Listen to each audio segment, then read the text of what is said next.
Kenapa ini dimasukkan di Alkitab kalau begitu, Bang? Karena Bible itu memang karya daripada titik-titik S. Salam satu Tuhan. Sahabat dimanapun berada, saya mohon untuk mensubscribe, like, dan juga men-share channel kita ini.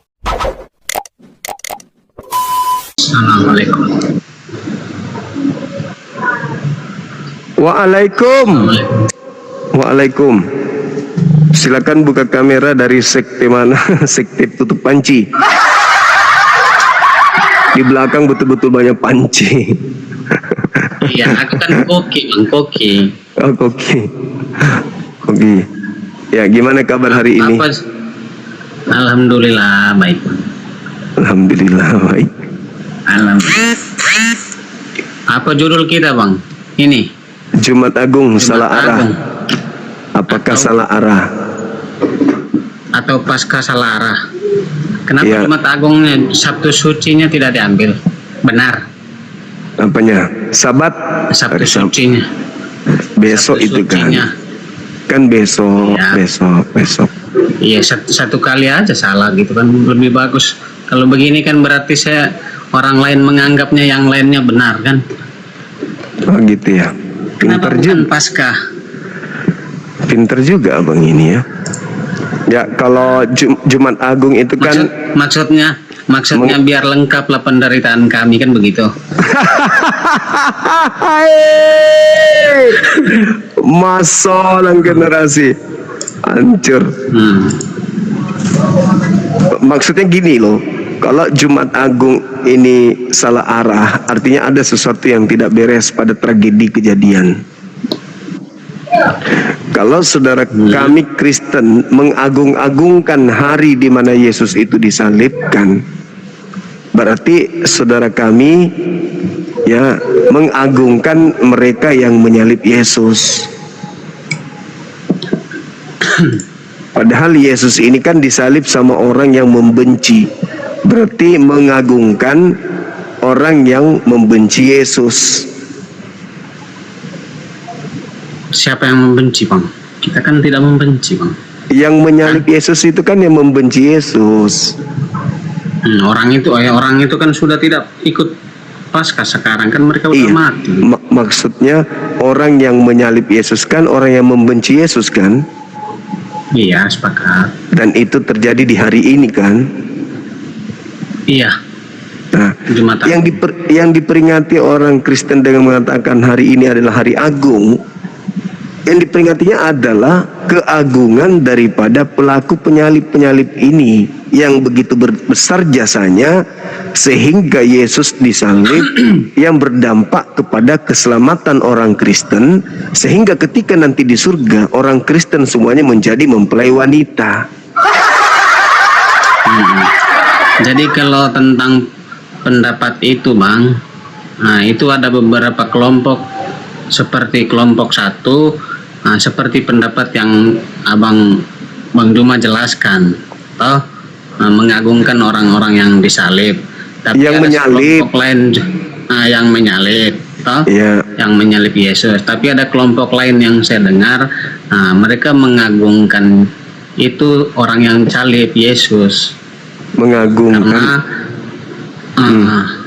mengagungkan Yesus karena katanya dia berhasil mengalahkan maut gitu. lah, kalau berhasil mengalahkan maut nanti hari Minggu, bukan hari ini. Iya, maksudnya pada intinya kan dia mengalahkan maut karena Belum. Hari besok, Minggu. Jadi hari ini diagungkan adalah hari di mana orang-orang pembenci Yesus berhasil mengeksekusi mati Yesus. Jadi Makanya orang diagungkan. Jadi orang yang mengagungkan itu mereka kan sudah tahu bahwa hari Minggu dia akan bangkit, kan begitu. Tapi masalahnya, Jadi kalau dia tidak bangkit di hari Minggu, tidak mungkin ada pengagungan itu terhadap dia, kan begitu, Bang. iya oke. Nah, jadi karena dia bangkit, makanya kematiannya diperingati, diagungkan. Iya, betul. Nah, Begitu. berarti saudara kami Kristen mengagungkan atau memuji mereka yang telah menyalib Yesus, kan begitu, sahabat saudara. Iya. Sorak Iya, betul. barakallah. Iya kan? Iya, Berarti ada orang yang bilang begitu. Berarti mengagungkan mereka yang telah menyalib Yesus. Iya, ada orang yang bilang begitu. Jadi Jumat Jangan- Agung itu ada orang yang bilang begini, Jumat Agung itu mengagungkan orang yang menyalibkan Yesus. Ada orang yang bilang begitu. Jadi ada juga yang tidak. Jadi ada beberapa kelompok seperti yang saya bilang tadi. Apa-apa gitu Mungkin ya. Bang Juma Ngerti ini apa-apa tapi ikut sombong. kelompok yang Itu dia. Nah, yang satu kita belum itu sampai yang pada poinnya, teman-teman. mengagungkan orang yang Belum sampai, menyalibkan. masih jauh gitu. sekali. Kapurung mana bisa. Saya kalau hidup di zaman Yesus, kubabat habis orang-orang yang ingin menyalib Yesus. Ku ajak komite, sparring. Jadi pasca ada yang pernah bilang juga pasca itu kok kenapa tidak sama kayak pasca orang Yahudi, kan begitu. Ya kan. Jadi sebetulnya pasca kita dengan orang Yahudi itu memang beda. Mereka kan ambil dari kisah Musa. Kisah Musa dari Selamat. kisah Musa dari keselamatan anak sulung itu kan. Itu ditandai darah di pintu rumah bahwa ini rumah orang Israel. Jangan dibunuh. Jadi jangan dibunuh. Nah, kalau mereka persembahannya itu atau tandanya itu dengan darah anak domba itu, kalau kita, nah Yesus langsung jadi persembahan kita, Bang. Iya. Artinya bahwa orang yang menyalib Yesus itu pahlawan bagi Kristen. Iya, ada yang bilang begitu. Nah, tepuk tangan bagi yang mengatakan itu. Kenapa? Begitu besar jasa mereka sampai-sampai kalau kita lihat di dalam Roma 4, di situ jelas sekali dikatakan bahwa tanpa penyaliban maka sia-sialah tanpa kebangkitan. Yes, betul Sia-sialah sekali. iman kita. Sia-sialah. Iya. Bahkan kamu hidup di dalam betul, dosa. Nah, berarti Iya. yang menyalib ini sangat berjasa kan? Iya juga ya. Iya. Betul itu, Bang. Berarti iblis sangat berjasa. Iblis yang Iya, merasuki akan- Yudas. Karena dari dulu memang iblis ini kan selalu bersama-sama dengan manusia, bahkan dengan Allah pun dia bisa bernegosiasi, Bang. Iya. Begitu. Nah, Kadang sekarang permintaan iblis, kadang setuju juga kan sama iblis, sama Allah kan? Allah. betul, Allah. karena biar bagaimanapun Seperti yang di Yesaya, kisah Yesaya itu kan dia kan itu atas persetujuan dari Allah kan iblis bikin begini-begini dia sakit, semua anaknya mati, binatang semua kekayaannya habis kan begitu. Iya. Kan atas persetujuan. Iya, betul. Artinya bahwa ketika iblis merasuki Yudas, lalu imam kepala mahkamah agama membuat tipu daya, tipu muslihat, kesaksian palsu, semua yang mereka lakukan itu berhasil. Betul? Keberhasilan itu atas izin Tuhan juga, Bang. Ya, iya, Izin. tidak ada yang terjadi tanpa Iya. sepengetahuan kan gitu. Iya. Artinya bahwa penyaliban ini adalah wujud keberhasilan iblis bersama dengan timnya. Bukan begitu juga. Bukan Itu keberhasilan mereka atas asal nyangkal aja. izin Allah lah. Bukan asal nyangkal. Bukan maksudnya gini. Ketika mereka minta izin untuk membunuh, untuk menyalib Yesus, ya Tuhan tidak mau menyuruh mereka, tapi Tuhan mengatakan ya silakan aja, tergantung diri kalian, tapi pertanggungjawabkan apa yang kamu mau, yang kau lakukan, kan gitu. Makanya mereka dihukum dosa kan, orang-orang yang membunuh Yesus ini. Nah, yang masalah ini Kristennya. Kenapa saya katakan masalah di Kristennya? Karena penyaliban ini ternyata adalah perbuatan iblis. Makanya kalau Iya betul bang. iya, kalau Jumat adalah hari yang diagungkan, adalah hari di mana keberhasilan iblis itu diagung-agungkan oleh saudara kami Kristen, artinya bahwa Kristen dalam hal ini mendukung orang yang membenci Yesus. Sebetulnya kita tidak mendukung bang. Lah, kenapa diagungkan pekerjaannya? Sebenarnya kan kita bukan mengagungkan orang yang menyalib Yesus itu, bukan. Sama aja. Nah, Sama. itu pandangan orang, kan ada berapa kelompok beda Tidak, pandangan, bukan. kan begitu. Bukan. Didorong oleh keyakinan yang mengatakan tanpa penyaliban sia-sia imanmu dan kamu masih hidup di dalam dosa. Maka runut demi runut kembali kepada tragedi awal iblis yang melakukan ini sehingga ada penyaliban dan ada kebangkitan. Tanpa penyaliban tidak ada kebangkitan. Betul? Betul. Nah, maka yang berjasa di sini sangat adalah iblis dan timnya. Coba nih, Iya juga coba. ya. Ya, coba Yesus tidak disalib. Kira-kira Kristen selamat bagaimana caranya Kristen selamat? Selamat juga, intinya Yesus itu dia di mana? Dia tetap mati, cuman masalah waktunya saja. Iya bang. Kapurung. Gimana ceritanya dia Yesus mati tinggal sisa waktu? Coba. Iya, maksudnya masalah waktu saja, karena misinya dia itu datang menyelamatkan, toh menebus dosa manusia dengan darahnya sendiri. Oh enggak, itu konsep yang dibangun yang belakangan muncul setelah terjadi penyaliban. Bagaimana mungkin sebuah keselamatan dihasilkan dari sebuah perbuatan dosa? Itu enggak mungkin. Jangan kau membunuh orang yang benar. Ketika mereka membunuh orang benar, kok menyelamatkan? Harusnya itu kan sesuatu yang dimurkai Tuhan. Itu Tuhan marah.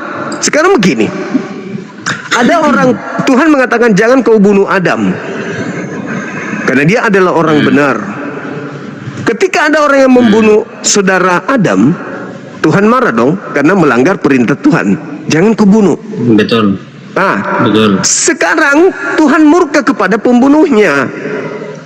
Tapi muncul orang-orang yang jauh setelah Adam dibunuh mengatakan tragedi pembunuhan itu adalah cara Tuhan menyelamatkan mereka.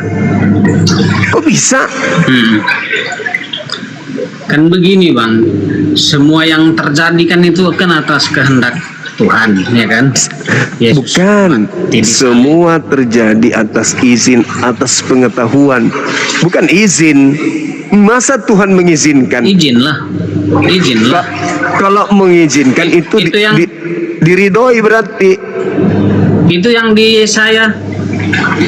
Iya, saya. Maksudnya bedakan antara diizinkan dengan Tuhan membebaskan terjadi apapun itu. Contoh, ketika Tuhan mengatakan Adam jangan kau makan buah ilmu pengetahuan. Apakah Tuhan mengizinkan makan buah pengetahuan? Tidak boleh lah. Nah, Tuhan mengizinkan enggak? Tidak kan? Diizinkan. Nah, tapi Tuhan membolehkan itu terjadi sesuai dengan kemauanmu. Ya sudah, lakukan kalau itu yang maumu. Tuhan tahu, tapi Tuhan tidak izinkan, makanya dilarang. Sama seperti jangan kau membunuh orang benar. Berarti Tuhan tidak mengizinkan. Tapi kalau Anda ngotot ingin melakukan pembunuhan, ya silakan. Saya tahu kalau kau melanggar hukumku. Saya tahu kalau kau melanggar perintahku. Maka ada konsekuensinya. Makanya kenapa saya katakan apakah Jumat Agung itu salah arah? Ya bisa jadi salah arah. Kenapa? Karena ketika dikatakan Jumat Agung, siapa yang diagungkan di situ?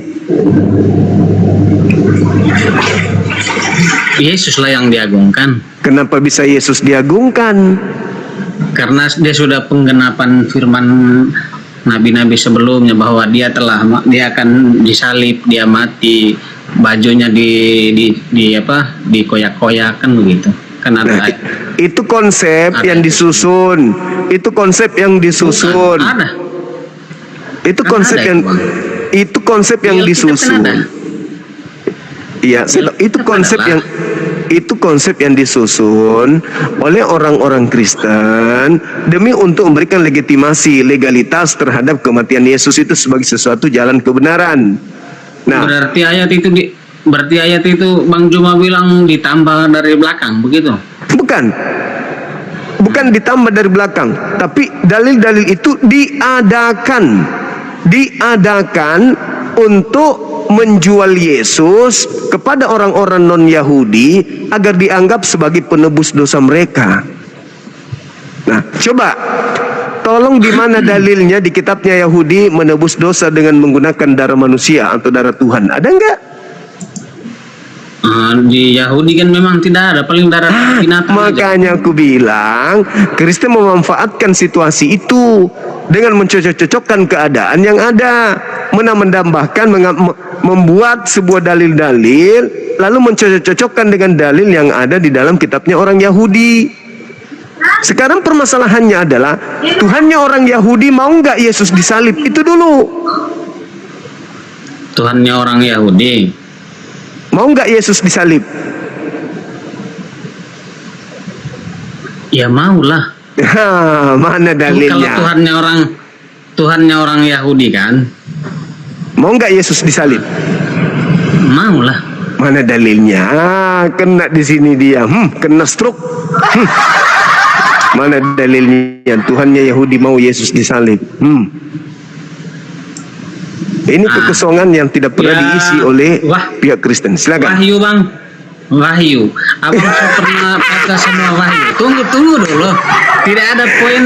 Tidak ada poinnya secara spesifik dijelaskan di sini. Tapi maksud saya begini. Nah, Abang sudah pernah baca Wahyu? Wahyu sudah pernah baca? Sudah. Tapi Wahyu itu itu asli kan, bukan mimpi tipu-tipu kan? Maksudnya Coba. Yohanes 17:8, segala firman yang kau berikan. Yohanes. Tunggu. Segala firman yang kau berikan telah aku sampaikan kepada mereka. Telah. Sepakat. Nah, ada nggak bunyi dari dalil-dalil di kitab Wahyu di antara semua firman yang telah Yesus sampaikan? Ada nggak? Maksud saya begini, kan Bang Jumat bertanya begini, apakah Tuhan orang Israel mengizinkan Yesus mati, nebus dosa, mati, nebus dosa orang non Yahudi? Nah, ada nggak Tuhan mengatakan ya begitu? Kan? Nah. Secara jelas dia tidak mengatakan ada. Tidak ada. Tidak ada. Tapi kan ada disamar-samar di nubuat itu loh di kitab sebelumnya.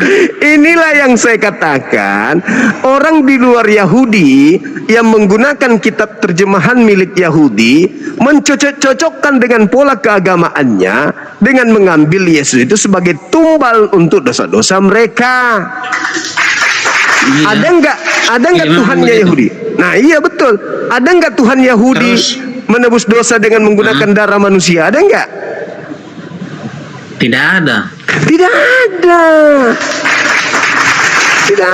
Darah binatang kan, darah Yahudi binatang. Kan pakai darah binatang. Karena darah binatangnya tidak sempurna, darahnya Allah sendiri lah yang terus dia, ya kan begitu, lebih sempurna kan begitu. Itulah keinginan Kristen, itulah Kristen maunya begitu. Tuhan tidak mau. Masa Allah pakai darah binatang tebuskan belum sempurna kan begitu. Kata siapa? Darah Allah sendiri lah yang bisa menebus manusia kan begitu. Lucu abang ini. Kalau kita lihat ya. Bukan. Gimana? Nah, yang di Wahyu abang sudah baca di Wahyu. Wahyu itu semua, kan? Wahyu itu bukan firman Tuhan. Yang Firman. saudara firman siapa kok? Wah, kitab Wahyu kok firman Tuhan? Dari mana ke mana? Tapi kan di situ kan Yohanes kan ketemu dengan orang yang memberikan firman, kan begitu. Siapa? Siapa itu? Siapa? Yesus, Saya juga kan? nggak tahu. Yesus. Oh, iya. Abang Bagaimana? sudah baca Wahyu belum? Sudah. Abang, iya kan? Iya, sudah Menurut saya abang baca. siapa itu? Siapa belum? Masa iblis juga ketemu Yohanes? Kan Itu tahu. itu tahu. Coba kita buktikan ya. Coba buka Wahyu 22 nomor 16. Coba buka dulu. Tidak, dari awal saja kan, maksudnya kan 22 berapa? 22 nomor 16.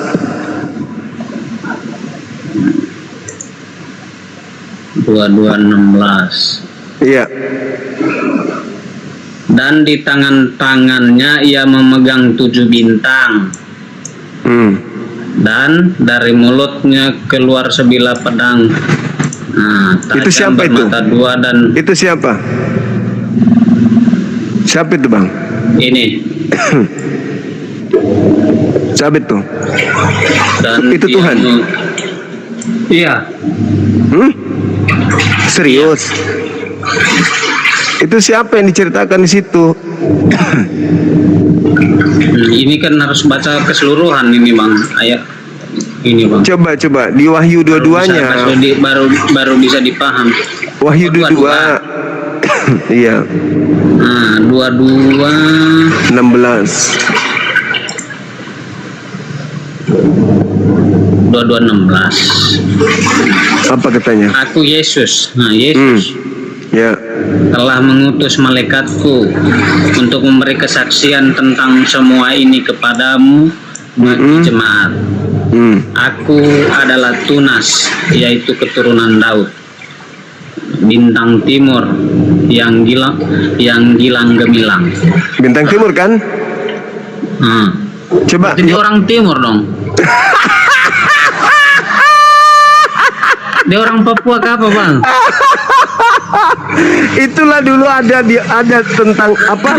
Ada pendeta namanya pendeta Kris. Saya debat, katanya Yesus itu orang Papua. Karena dalil ini.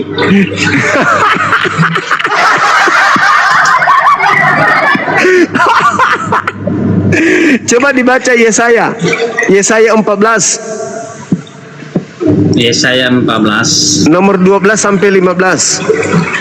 Yesaya 14. Iya.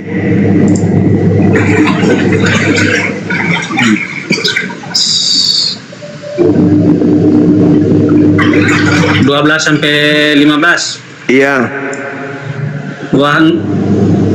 Wah, engkau sudah jatuh dari langit, hai bintang timur, putra fajar. Engkau sudah dipecahkan dan jatuh ke bumi, hai yang mengalahkan bangsa-bangsa.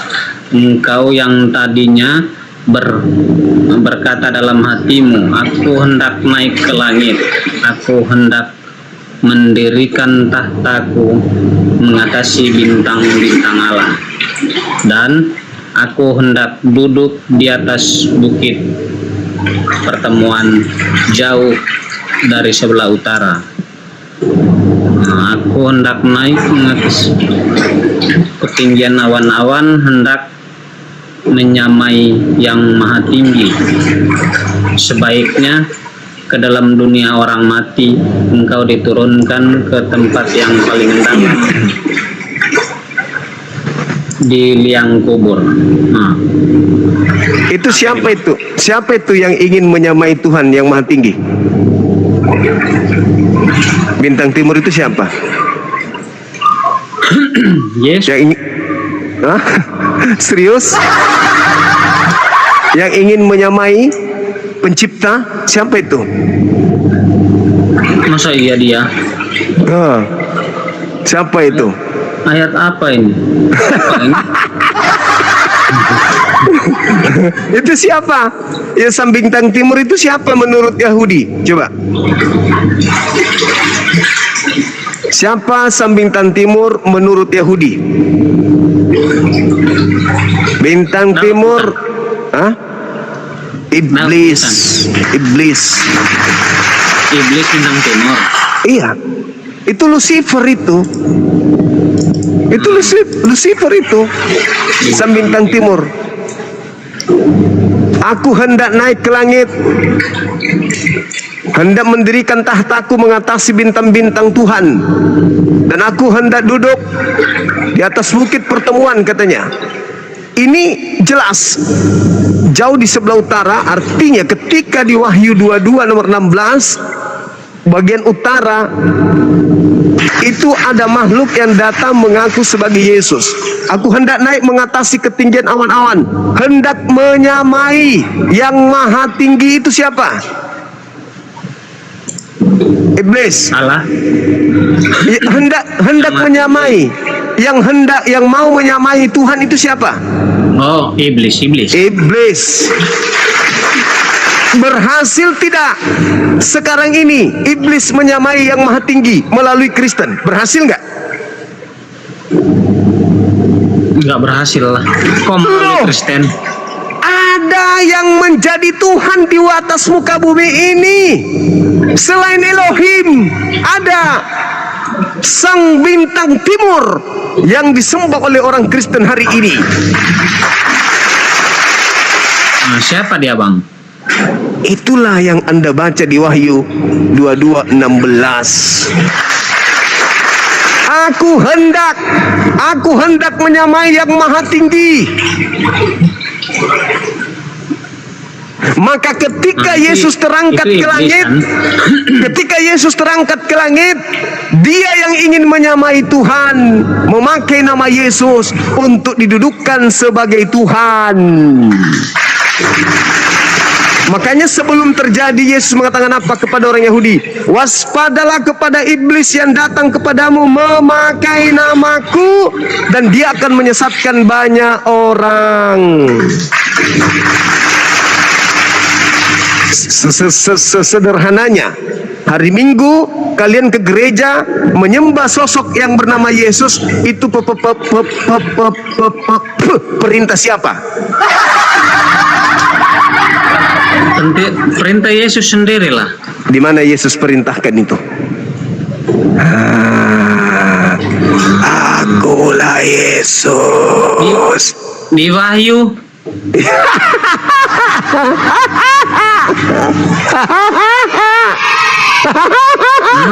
Di Wahyu itu kenapa Yesus itu, Bang, buat surat-surat kepada jemaat-jemaat? Nah, ini masalahnya adalah ketika Anda menganggap dia Yesus.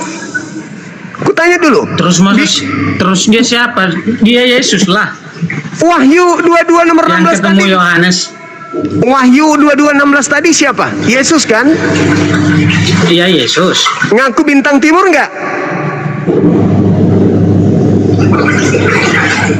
Tapi saya pernah dengar dia juga bintang timur, bukan? Nah, itu Yesus ngaku bintang timur kan? Wahyu 22:16 tadi, Wahyu 22:16 tadi, di situ Yesus mengatakan, Akulah Tunas Daud, sang bintang timur. Nah, siapa yang bergelar bintang timur di kitab Yesaya tadi? Mana Yesaya? Yang tadi yang ingin menyamai Tuhan. Yesaya 16 kan? Yesaya 14 yang ingin Yesaya menyamai 14. Tuhan tadi itu siapa?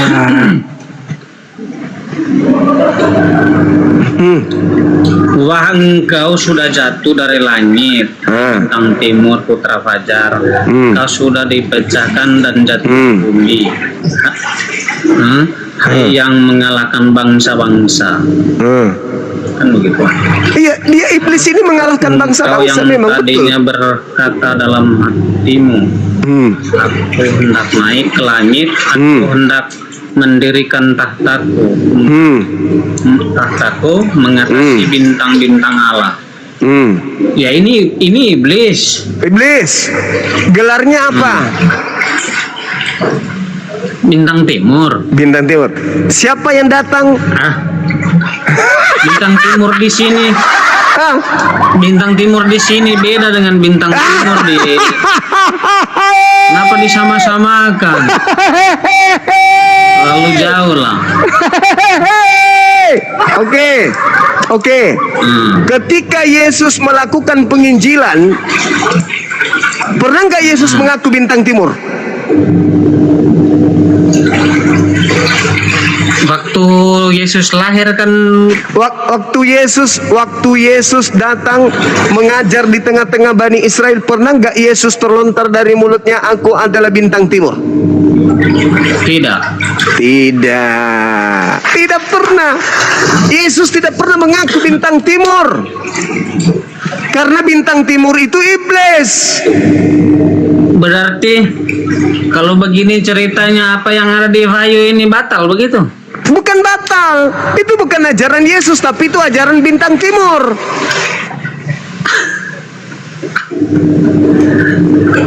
Loh, kok enggak? Iya. Tapi begini, ayat ini kok kenapa warna merah? Ya itu kan ditulis yang tulis bintang, kayaknya orang tambah-tambah ini apa yang tambah ini? Lihat. Saya tidak yakin ini Bang Juma ini yang tambah. Nah, bintang timur. Nah, ini tulis warna merah. Bagaimana ini teman-teman? Jangan percaya guys. Ini warna merah. Aku Yesus telah mengutus malaikatku memberikan kesaksian kepadamu. Terus? Bagi jemaat. Ini apa ini? Aku adalah tunas Daud.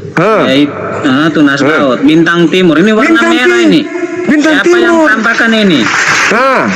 Tapi bukan Bang Juma yang tambahkan.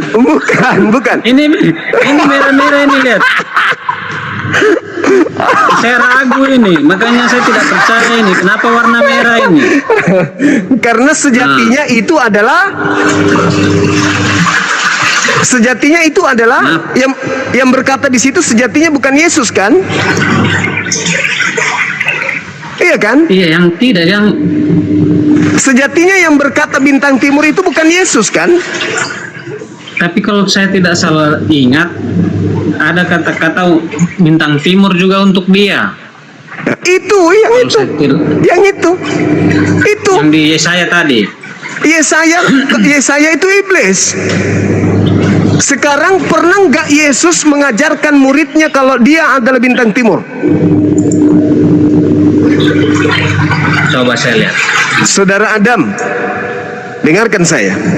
Kitab Wahyu itu ditulis di tahun 100. Kitab Wahyu ditulis di tahun 100. Yesus mengajar tahun berapa? Tigaan belum sampai 100 tahun. Di antara ajaran Yesus, pernah nggak Yesus di tahun mengaku bintang timur? Nggak pernah. Coba saya lihat dulu toh. Mungkin di kitab tunggu dulu sebentar. Silakan. Tidak pernah. Tapi pernah nggak Yesus berkata waspadalah? Pernah nggak Yesus berkata waspadalah kepada iblis? Nabi-nabi palsu. Tunggu. Waspadalah kepada iblis yang datang kepadamu memakai namaku. Ada. Pernah. Jadi iblisnya datang mengaku siapa? Iblis datang mengaku siapa? Ini yang tulis, yang Bang Juma tulis ini. Bukan. Yesus berkata. Kok aku yang nulis? Ada aja. Ketika Yesus berkata, waspadalah kepada iblis yang datang kepadamu memakai namaku. Ada kan Matius 24 nomor 5. Ya kan? Nah, iya, ada. Ketika iblisnya datang memakai nama Yesus, iblisnya mengaku siapa namanya? Akulah siapa? Aku.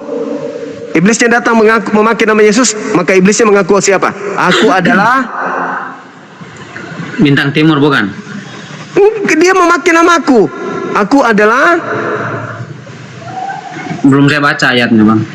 Matius 24 nomor 4 nomor 5. Apabila waspadalah agar kalian jangan disesatkan, sebab akan datang penyesat memakai namaku. Memakai namaku artinya kalau dia memakai namanya, siapa nama yang dipakai penyesat itu? Misalnya nih penyesatnya datang. Iblis lah. Iblisnya datang memakai namaku.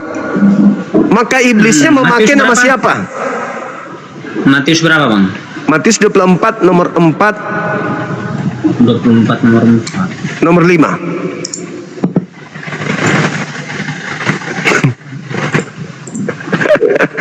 Aku pula yang dituduh nulis kitab Wahyu, ada-ada aja ini.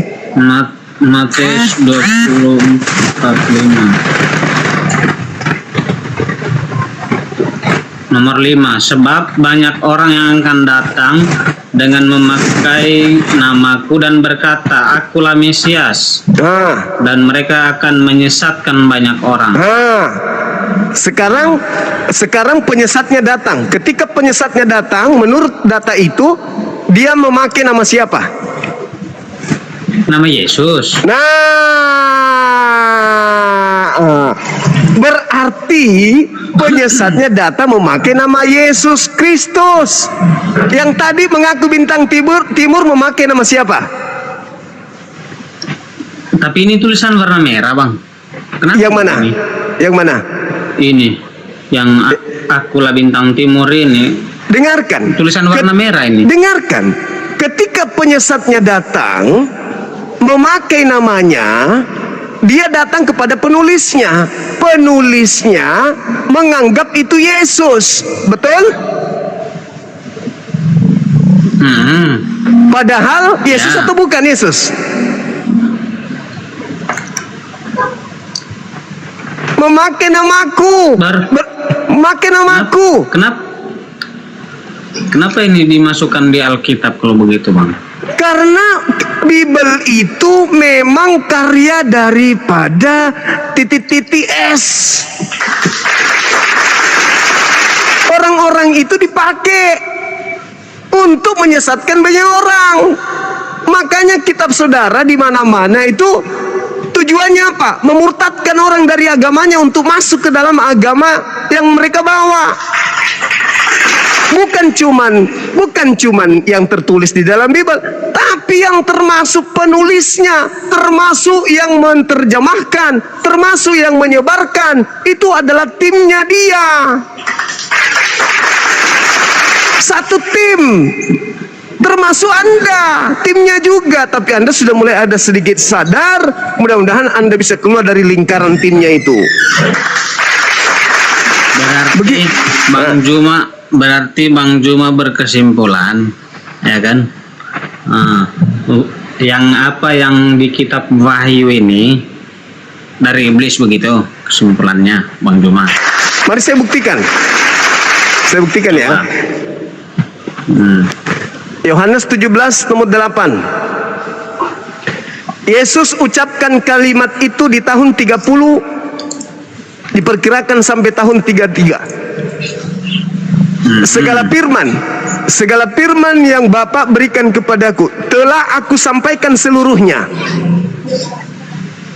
dan mereka muridku telah menerimanya. Pertanyaan saya, ada nggak di antara seluruh firman itu Yesus mengaku bintang timur? Iya, nggak ada. Nggak ada. Tidak ada. Terus siapa yang mengaku bintang timur setelahnya di tahun 100?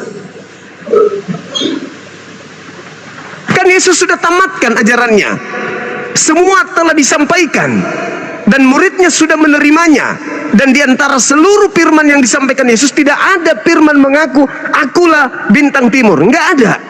Tapi Yesus berpesan, waspadalah, setelahku akan datang penyesat memakai namaku, tujuannya untuk menyesatkan banyak orang. Nah, terbukti di tahun 100 ada yang mengaku Yesus, tetapi dia mengucapkan identitasnya sebagai bintang timur. Di kitabnya Yahudi, bintang timur itu Lucifer, iblis.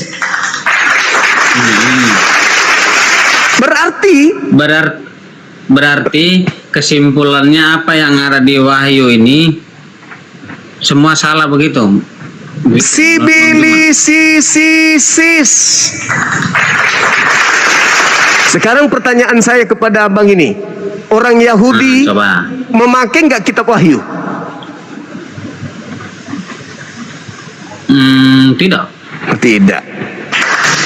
Padahal otoritas mereka lah yang harus kita gunakan. Untuk kan katanya keselamatan ada datang dari Yahudi. Kenapa nggak menggunakan otoritas mereka? Kenapa mereka tidak menggunakan kitab Lukas, Markus, Matius, Surah Paulus, dan kitab Wahyu ini? Kenapa?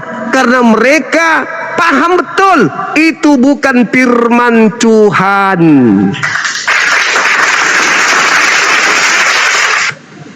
Yesus aja tidak mengenal kitab Wahyu. Tapi di sini katanya dia yang bilang, yang ketemu Yohanes. Gimana? Waspadalah kepada iblis yang datang kepada kalian memakai namaku. Tujuannya namaku dipakai untuk menyesatkan banyak orang supaya orang menganggap itu aku padahal bukan aku.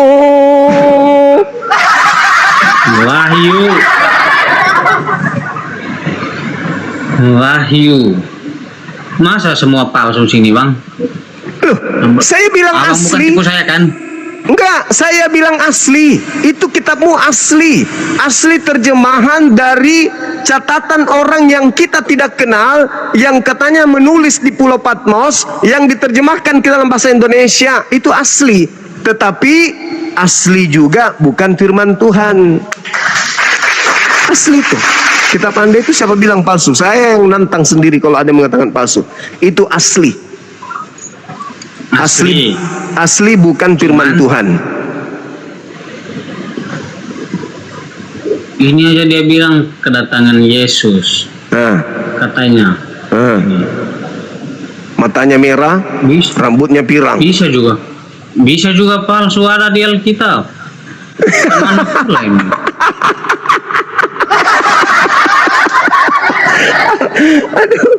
Allahu Akbar. Berarti yang Yohanes ke surga itu palsu juga.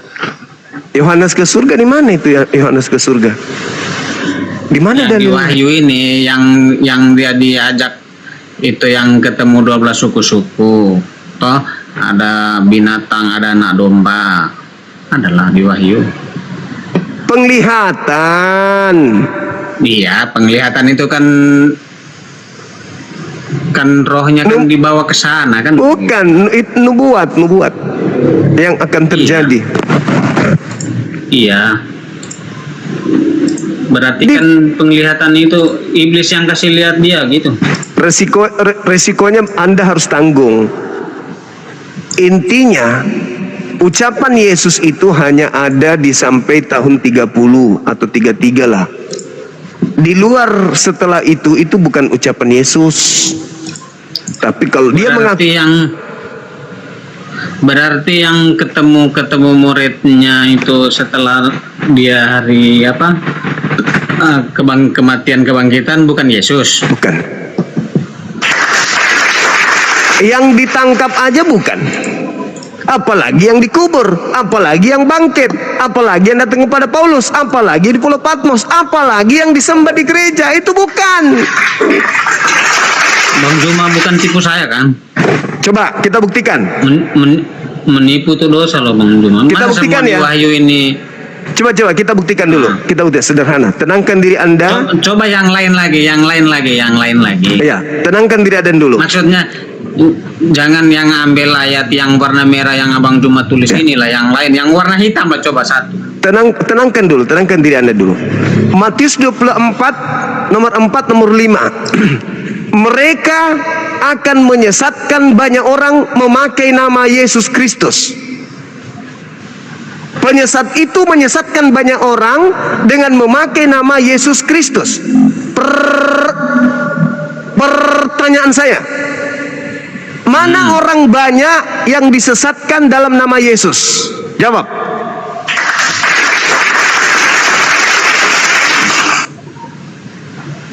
Tapi saya pikir saya tidak merasa. Orang yang sesat tidak akan pernah merasa sesat. Orang gila tidak pernah merasa gila. Yang menyesatkan Anda iblis, Bung. Bukan sesat di jalan. Kalau sesat di jalan, loh, ini kok jalannya kayak gini. Iblis yang menyesatkan. Tidak main-main. Maka untuk keluar dari sana, apa yang Anda butuhkan? Cahaya. Cahaya apa itu? Nih, akal. Nih, lihat saya. Nih, ini yang Anda butuhkan. Akal. Akal Anda yang Anda butuhkan dalam kegelapan sekarang ini untuk Anda keluar dari kegelapan yang ada. Akal. Akal Anda. Coba nih, Matius 24. Nomor 4, nomor 5. Waspadalah wahai orang-orang Yahudi. Itu kan peringatan Yesus kepada orang Yahudi. Waspadalah orang Yahudi, agar kalian jangan disesatkan, sebab akan datang banyak penyesat memakai namaku dan berkata, akulah Mesias, akulah Kristus. Mereka akan menyesatkan banyak orang. Anda percaya itu ucapan Yesus? Percaya. Anda percaya itu akan terjadi? Percaya, terjadilah. Anda percaya mungkin banyak orang sekarang. Anda percaya banyak orang yang disesatkan dengan memakai nama Yesus? Percaya. Sekarang buktikan. Di mana orang banyak mengaku pengikut Yesus selain Kristen yang disesatkan itu?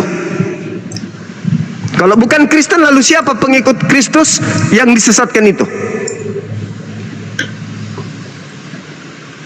Nah, itulah.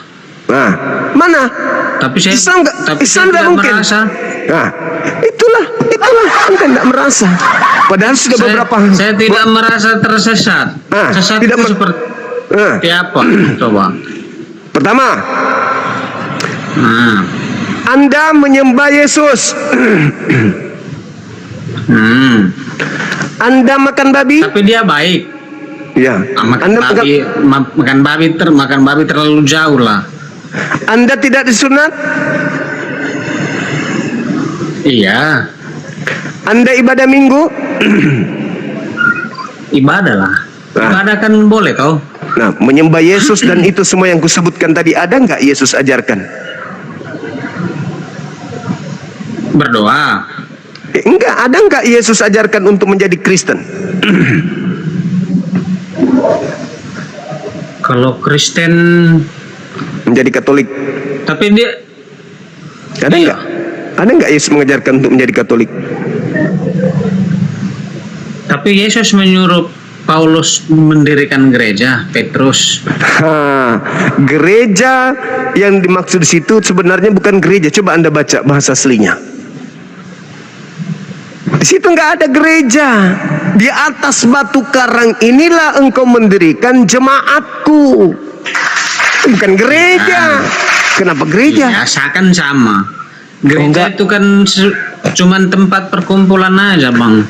Jemaat Yahudi di situ adalah jemaat yang taat kepada Elohim.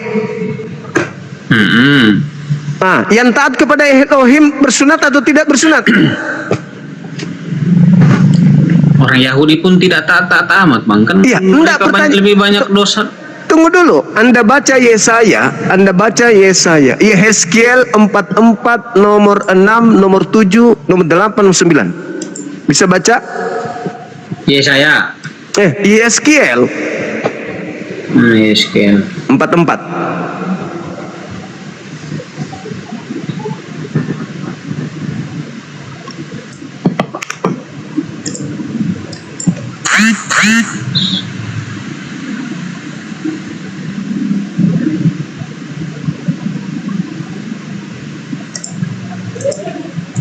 Empat.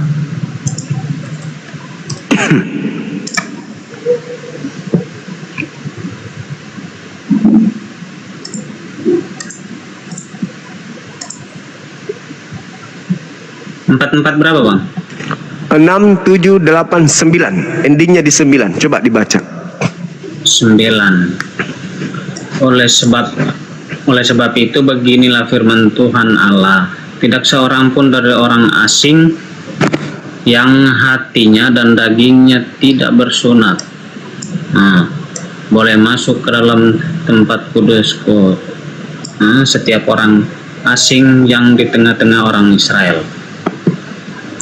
Terus? Iya, harus disunat. Nah, sekarang permasalahannya jemaat yang didirikan Petrus mula-mula harus disunat kan? Kayaknya iya. Ah, berarti bukan Kristen yang didirikan oleh Petrus. Coba Anda baca Galatia 2 nomor 8. Suratnya Paulus ini penting sekali. Galatia 3. 2 Galatia nomor 8. Galatia nomor 8. Galatia 8 kan? 38. Galatia 2 nomor 8. 2 nomor 8. Tapi sunat itu tidak sakit ke Bang Juma? Biar Enggak. nanti saya sunat. Ya. Coba. Tunggu.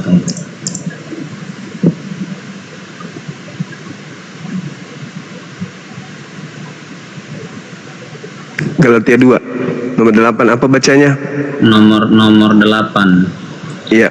Karena ia yang telah memberikan kekuatan kepada Petrus untuk menjadi rasul bagi orang yang bersunat.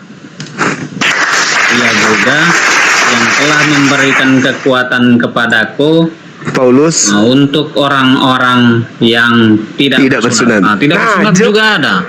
Iya, untuk Paulus. Ya kan? Sekarang yang dipinta oleh Yesus mendirikan jemaat, Paulus atau Petrus? Petrus. Petrus diutus untuk orang bersunat atau orang tidak bersunat?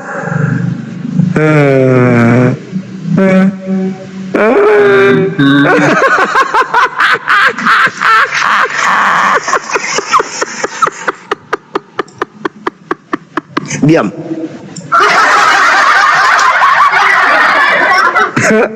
Petrus kan untuk orang di luar Israel, orang Yahudi. Mana ada.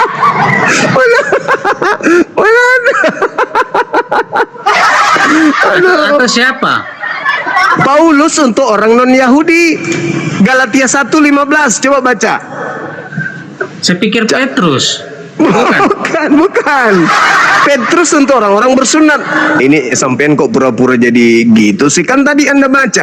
Dan Petrus diutus untuk orang-orang yang bersunat, berarti orang Yahudi. Galatia 1:15. Paulus untuk orang yang tidak bersunat. Gitu? Galatia 1:15-nya? Galatia 1:15. Apa dia mengatakannya di sana? Kasih koin teman-teman untuk bayar wifi. Udah mulai gelisah dia Jaringan ini. mulai lambat ini. Kasih koin. Kalau saya ini love orange-nya aja, biar semakin banyak orang yang menyaksikan. Galatia 1 berapa Bang? 15. 1 berapa? 15. 15. Tetapi waktu itu yang telah memilih aku sejak kandungan ibuku dan memilih aku oleh kasih karunia-Nya. Terus 16 berkenan menyatakan anak-anaknya di dalam aku supaya aku memberitakan dia di dalam bangsa-bangsa ya bukan Yahudi. Bangsa-bangsa bukan Yahudi. Oke. Maka sesat pun aku tidak minta pertimbangan kepada manusia. Betul? Betul. Nah. Sekarang Anda membaca Yehezkiel tadi dan Anda membaca bagaimana Yesus mengutus Petrus untuk orang-orang bersunat. Jemaat mula-mula yang didirikan adalah jemaat orang-orang bersunat. Nah, Anda baca sekarang di Galatia 5 nomor 2. Ini penting nih. Penting sekali supaya tidak ditampar lagi pakai tutup panci. Galatia 5 nomor 2. Ya.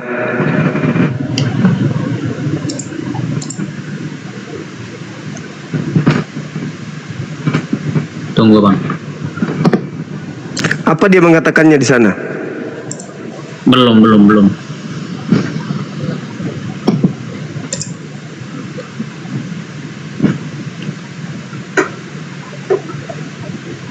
Putar-putar ini bang, tunggu. Abang Makanya, baca coba. Di situ di Galatia berapa tadi aku sebut?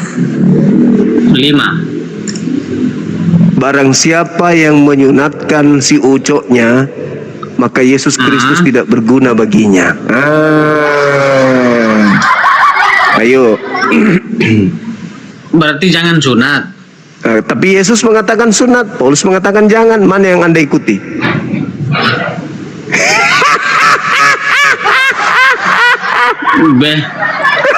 Kalau tidak salah ini bang, begini ceritanya kan? Ya, gini ceritanya. Baca dulu. Baca. Bukan. Ada satu murid Yohanes, mamanya orang Yahudi, Barnabas, siapa namanya? Intinya murid Yohanes yang meneruskan ajaran ini toh. Ayahnya orang Yunani, istrinya orang Yahudi. Iya. Nah, jadi dia tidak bisa kembali ke Israel itu. Iya. Karena dia tidak sunat, makanya dia sunat waktu umur tua, umur 20-an, kalau 19-18 tahun kalau tidak salah. Nah, jadi ya begitu, makanya ada yang sunat, ada yang tidak sunat. Tapi saya tidak tahu kenapa sampai sekarang. Karena di Yahudi kan harus sunat memang. Begitu. Nah, tidak tahu juga kenapa Paulus sunat, mungkin sakit tuh zaman dulu. Itulah yang membedakan mana pengikut Yesus asli dan mana pengikut Yesus palsu. Lihat dari kulupnya. Gitu. Kalau kulup masih pakai helm, pengikut Yesus palsu itu pasti. Terus mana pengikut yang asli sekarang? Kenapa yang Petrus itu kenapa hilang jejak? Nah, pertanyaan yang sangat baik. Pertanyaan sangat baik. Baca di Yohanes 11, 45, 46 dan seterusnya. Di situ orang-orang yang percaya, orang-orang yang percaya, murid-murid Yesus itu tidak diberi ruang. Di Kisah Para Rasul 9 juga diterangkan bahwa Paulus itu kerjanya adalah menganiaya murid-murid Yesus. Jadi murid-murid Yesus ini tidak diberi ruang, tidak berkuasa. Yesus murid-muridnya mengajarkan ajarannya lagi, nggak berkuasa. Nah, sekarang murid-murid Yesus yang tidak percaya terhadap penyaliban, sekiranya masih hidup hari ini, yang tidak percaya kepada Kristen, apa agamanya? Nah, dulu agama mereka apa bang? Yahudi, sama seperti Yesus, Yudaisme, penganut Taurat. Bukan. Coba baca Matius 23. Matius 23.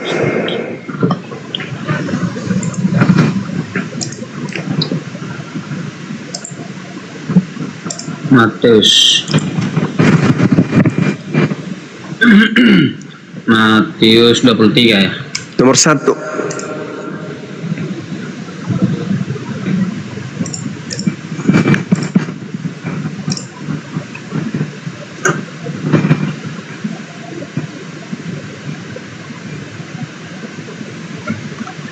Nggak jalan lagi nih bang. Bisa. Oh, padahal kodenya sudah bagus. Ini maka nomor 1 23 1 23 Matius 23 nomor 1. Maka berkatalah Yesus kepada orang banyak dan kepada murid-muridnya, katanya, ahli-ahli Taurat dan orang-orang Farisi telah menduduki kursi Musa. Sebab itu turutilah dan lakukanlah segala sesuatu yang mereka ajarkan kepadamu, tetapi janganlah engkau turuti perbuatan-perbuatan mereka, karena mereka mengajarkannya tetapi tidak melakukannya. Lanjutkan. Artinya Yesus mengajarkan agar murid-muridnya mengikuti segala perintah orang-orang yang dulu di kursi Musa. Betul? Betul. Ketika mereka mengikuti ajaran yang diajarkan Musa, dia menjadi Kristen atau menjadi Yahudi? Orang Yahudi. Orang Yahudi. Jadi kalau saudara mencari mana murid-murid Yesus, mana keturunan mereka, apa agama mereka masih Yahudi sampai hari ini. Kenapa muncul Kristen? Tadi Anda membaca Galatia 1:15-16, Galatia 2:8, Pauluslah yang keluar mengajarkan kemudian ajaran Kristen. Nah, ini habis ini saya kan mau izin tutup maghrib nih, tapi saya kasih Anda oleh-oleh baca Kisah Para Rasul 21 nomor 15 sampai nomor 26. Paulus bertaubat dari mengajarkan agama Kristen. Para Rasul berapa? 21.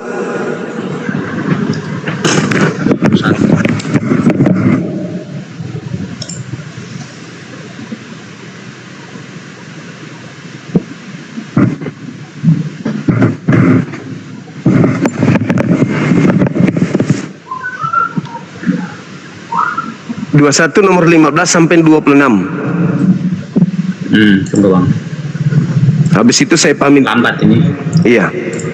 Koinnya teman-teman, jangan lupa koinnya teman. Makanya lambat. Lambat ini. Ya, Oke, Bang. Oke, baca. Boleh baca atau nanti aja? Nanti aja, ini putar-putar ini. Oke. Mana? Oh iya. Enggak Iya. jalan. Oke. Itu faktor koinnya kayaknya memang. Baik saudara Adam, kalau bisa sebentar malam naik lagi ke sini, kita lanjutkan tentang bintang timur tadi. Bintang timur. Jadi apa kesimpulannya ini bang? Kesimpulannya,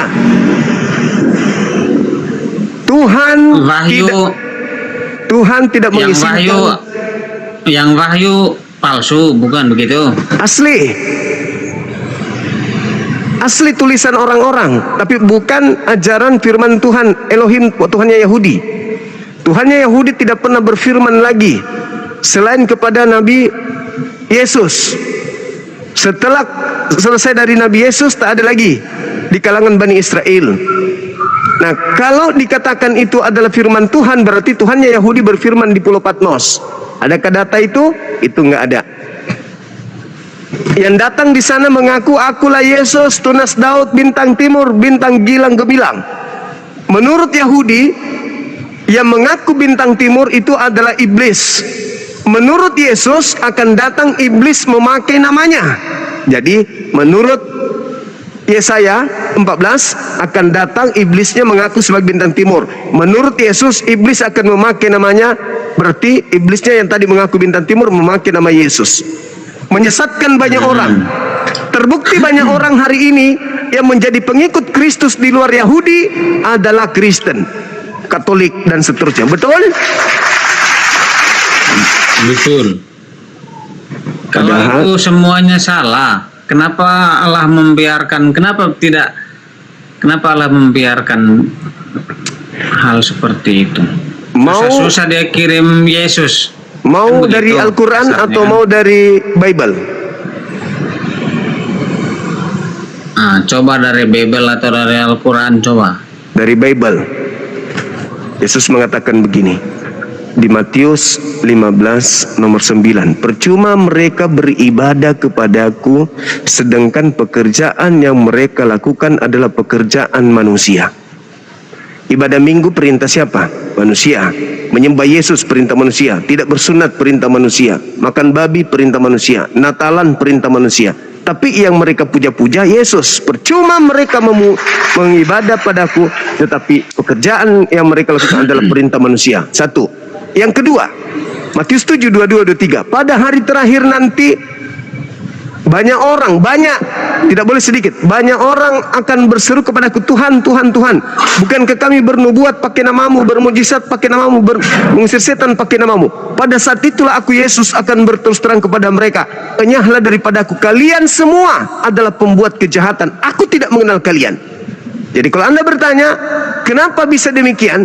Karena Yesus memang sudah menubuatkan Kristus palsu, Yesus palsu akan menyesatkan banyak orang. Dan Yesus asli akan mengusir banyak orang yang bermujizat, mengusir setan, bernubuat pakai namanya. Itu semua harus terjadi. Walaqad zara'na li jahannam katsiran minal jinni wal ins. Aku Tuhan akan memenuhi neraka dengan manusia. Lahum qulubun la yafqahuna biha, sebab mereka punya hati tetapi mereka tidak menggunakan hatinya, akalnya untuk melihat ayat-ayatku. Lahum a'yun la yubsiruna biha, mereka punya mata tetapi mereka tidak melihat ayat-ayatku, kebenaran ayat-ayatku. Walahum azanul la yasma'una biha, mereka punya kuping tetapi mereka tidak menggunakan kupingnya untuk mendengarkan ayat-ayatku. Ulaika kal an'am bal hum adallu, mereka seperti hewan ternak, bahkan lebih hina dari hewan ternak. Ulaika humul ghafilun, mereka ini adalah orang-orang yang lengah. Masih ada kesempatan buat saudaraku Adam untuk jangan menjadi lengah. Kalau Anda sudah tahu kebenaran itu tapi Anda tetap nyaman di situ, berarti Anda termasuk orang yang lengah. Kenapa neraka dipenuhi kata Allah? Karena mereka lengah. Sudah diajarkan santai aja, nggak apa-apa kan, masih ada kan, enak di sini, enak kalau urut kulup itu enak. Apalagi kalau kulupnya sudah dikasih anting-anting, oh enak kali. Babi enak, ibadah minggu, ibadah minggu cuma sekali seminggu, lihat paha di sana, ngumpul-ngumpul nyanyi-nyanyi, setiap Natalan mabut-mabutan dan seterusnya kan gitu. Maka Allah mengatakan Ulaika humul ghafilun, kata Allah. Mereka itu adalah orang-orang yang lengah. Itu kenapa banyak orang disesatkan? Apa kata Allah? Fariqan hada wa fariqan haqqa alaihimud dalalah. Sebagian manusia sudah pantas mendapatkan petunjuk karena mereka menggunakan akal, dan sebagian lagi manusia itu pantas sesat dikarenakan mereka tidak menggunakan akal. Padahal Yesus mengatakan apa? Kasihilah Tuhan Elohim dengan akal. Harus dengan akal. Jangan ikut-ikutan. Mentang-mentang berasal dari keluarga yang Kristen, ikut-ikutan. Jangan. Kasihilah Elohimmu dengan akal budimu, kata Yesus. Oke? Saya kira begitu. Saya tunggu lagi sebentar malam. Silakan hadir lagi. Oke ya. Yang pasti tadi malam sudah nyenyak tidur. Alhamdulillah. Nah, sudah latihan. Selamat pagi, selamat malam. Oke ya, makasih ya saudaraku Adam ya. Thank you, Anda saudaraku Katolik yang baik. Makasih banyak. Thank you. Oke, Bang. Thank you. Ya, semangat sore. Baik, kita turun. Kita mau tutup. Oke, makasih.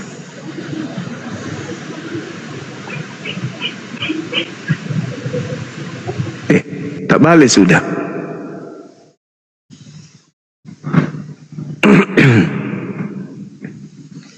Baik sahabat-sahabat sekalian, alhamdulillah hari ini kita sudah menyelesaikan materi kita ini sampai pukul sekarang udah azan di Kota Makassar.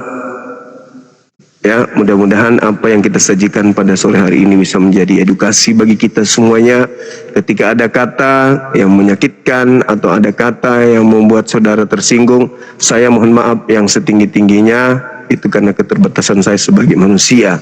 Dan kepada saudara saya Kristen, Katolik atau apapun sektenya, kalau Anda tersakiti dengan kebenaran yang saya sampaikan, maafkan saya. Tugas saya memang harus memberi peringatan sebagaimana amanah di dalam Al-Quran saya yang kemudian kami terima dari baginda Rasulullah Muhammad SAW.